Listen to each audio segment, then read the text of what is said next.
les adelantábamos, vamos a hablar sobre el caso de la viuda negra que parece haber salido de una novela de terror de Stephen King, porque fue detenido el segundo cómplice de la enfermera, quien confesó que fue ella la que efectivamente degolló a su marido utilizando un bisturí y hizo una macabra confesión también. Mauricio Durán tiene más detalles. Adelante, Mauricio.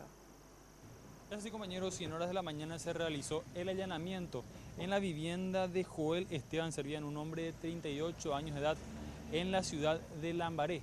Esta persona es indicada como uno de los autores materiales del asesinato el pasado viernes de Juan Antonio López en la ciudad de San Antonio. Recordemos el caso que hace referencia a la viuda negra, también conocida como Gladys Garay, una enfermera que supuestamente habría mandado a asesinar a su marido para cobrar la suma de 300 millones de guaraníes, que en caso de ser una muerte violenta, el seguro duplicaba esta suma, llegando inclusive a 600 millones de guaraníes. Vamos a escuchar lo que mencionaba la fiscal al respecto, sobre cómo dieron con esta persona en particular. Esto es lo que decía.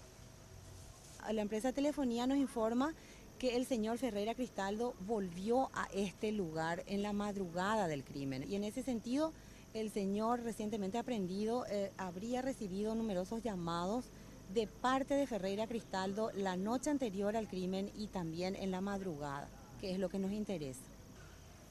Tras este cruce de llamadas se realizó una investigación en referencia a las cámaras de circuito cerrado en las inmediaciones y se encontró una imagen de Joel saliendo de la zona del crimen momentos después del asesinato. Hablamos también con esta persona quien negó haber sido el autor material del hecho, es decir, la persona que degolló a la víctima, sino más bien simplemente se limitó a atajar a la persona junto con Carlos Ramón Ferreira, que es el primer detenido que quedó ya en manos de la policía el pasado lunes. Vamos a escuchar lo que mencionaba esta persona al llegar aquí a la división de investigación en la ciudad de San Lorenzo. Esto es lo que decía.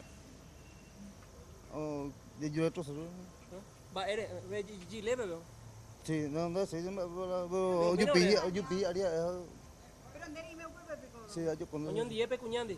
yo con eso. Pobre cobra peare. No, voy. Lo pagué tende, pero prometende. No, sí. Vos prometende. Y 5 millones, pero yo cojo por eso, ¿no? O sea, eso. Deme yo como era. No, no, yo no llevaba, no, no, no. Ape, cuimba, ine Juan Juan en épico. Sí.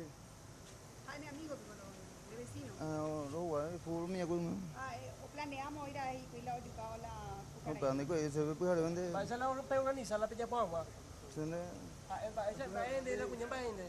Pues, ¿dónde? Se ne cuida cuña, pues, ¿dónde? Vai de. Pedía, ¿dónde? Pe cuño yo pi ari po yuca chupe. O de goya chupe. Sí. Va vi tu lipe po. Ne cuida, hoy pobre, hoy digo Esta persona ya cuenta con frondosos antecedentes como ser robo, lesión física y violencia familiar. Y ahora será imputado también por homicidio doloso en carácter de cómplice.